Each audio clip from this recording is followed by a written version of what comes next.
আরো আগে থেকেই তিনি ফ্যাসিবাদের বিরুদ্ধে কাজ করে যাচ্ছেন। তিনি গণরুম গেস্টরুমের বিরুদ্ধে সোচ্চার ছিলেন।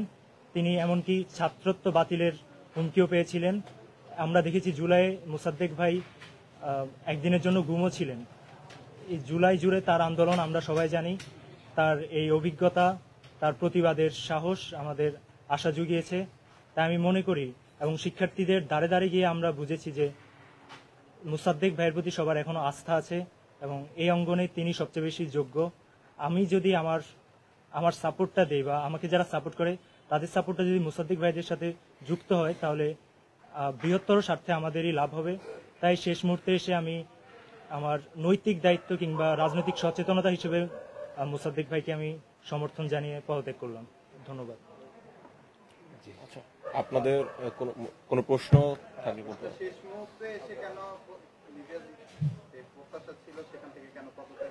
আমি একটু অ্যাড করে দিই, আপনি এই আপনার পদ থেকে সরে দাঁড়ানোর বেশ কয়েকটি কারণ উল্লেখ করেছেন, কালচারাল ফ্যাসিজম তার মধ্যে অন্যতম। আসলে আপনি যখন মনোনয়ন ফর্ম সংগ্রহ করেন তখন আপনার এই বিষয়টা মাথায় আসেনি বা নির্বাচনের আর মাত্র কয়েক ঘন্টা বাকি পড়তে হবে, তার আগে এরকম একটা সিদ্ধান্ত আপনাকে কেউ এই বিষয় নিয়ে চাপ প্রয়োগ করেছে কিনা বা এই ধরনের কোনো ঘটনা আছে কিনা?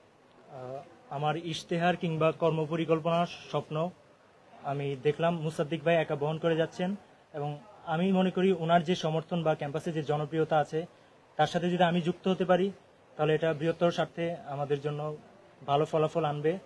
আর আমি বিশ্বাস করি যে আমার যে কর্মপরিকল্পনা কিংবা ইশতেহার মোসাদ্দেক ভাইয়ের ইশতেহারের সাথে বৃহত্তর স্বার্থে মোসাদ্দেক ভাইয়ের এখানে সমর্থন দেওয়া উচিত। আর শেষ মুহূর্তে বলতে আমি সবার কাছে কাছে গিয়ে বুঝতে পারলাম যে মোসাদ্দেক ভাইয়ের প্রতি সবার সাপোর্ট আছে। তো সেই হিসেবে আমিও আমার সাপোর্টটা দিলাম যাতে তিনি জয়ী হয়ে আসতে পারেন।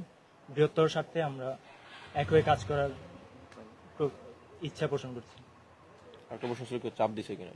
না, আমাকে কোনো প্রকার চাপ দেওয়া হয়নি। আমি স্বেচ্ছা সজ্ঞানে পদত্যাগ প্রত্যাহার করেছি। যে এখানে আমি যদি একটু বলি যে আমি মোসাদ্দেক আলী ইবনে মোহাম্মদ সাহিত্য সাংস্কৃতিক সম্পাদক পদপ্রার্থী প্রতিদ্বন্দ্বিতা করছি। আমার ব্যালট নম্বর 9। আমি আপনারা যত জানেন গতকালকে আমাদের অনলাইন প্রচার প্রচারণা শেষ হয়ে গিয়েছে। তো এরপর অফলাইন প্রচার প্রচারণা শেষ হয়ে গেছে গতকাল রাত 11টায়।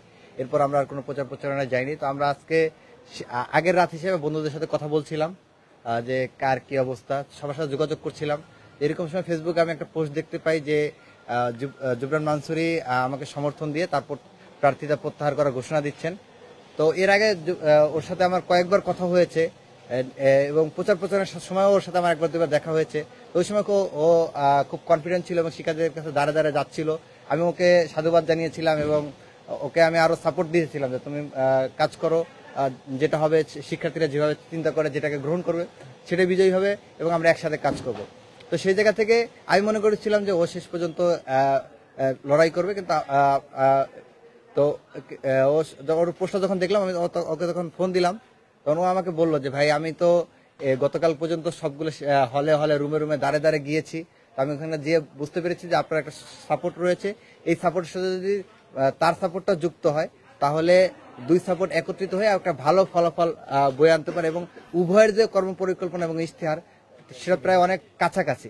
সেই কাছাকাছি জায়গা থেকে যদি দুইটা একত্রিত হয়ে যায় এবং বিজয়ী হতে পারে তাহলে আশা করি যে এই ইশতেহারের আলোকে আমরা কাজ করতে পারবো এবং এই আমাদের যে চিন্তা সেই চিন্তাটা আসলেই বাস্তবায়ন করা সম্ভব হবে।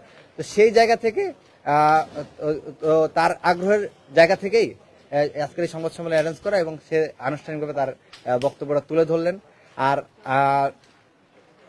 আমাদের তো প্রচার প্রচারণা শেষ। আগামীকাল নির্বাচন শুরু হবে, সকাল 8টা থেকে ভোট গ্রহণ। আমরা আশা করব একটি উৎসব মুখর পরিবেশে আগামীকাল শিক্ষার্থীরা ভোট দিবেন এবং ঢাকা বিশ্ববিদ্যালয় একটা দীর্ঘদিন পর যে উৎসবের আমেজ নেমে এসেছে সেই আমেজটা বহমান থাকবে এবং কোনো ধরনের অপ্রীতিকর ঘটনা ছাড়াই ডাকসু নির্বাচনটা অনুষ্ঠিত হবে এবং আমরা একটা ফলাফল পাবো এবং সেই ফলাফল শিক্ষার্থীরা ঘরে তুলতে পারবেন। আপনাদেরকে একটা কথা জাস্ট বলে নিব যে ঢাকা বিশ্ববিদ্যালয়ের ইতিহাসে একটি নতুন একটা মাইল ফলক সংযোজন হলো এই Immigration to Canada. We provide the best quality service and solution for Canada immigration. Please visit our website and contact for details.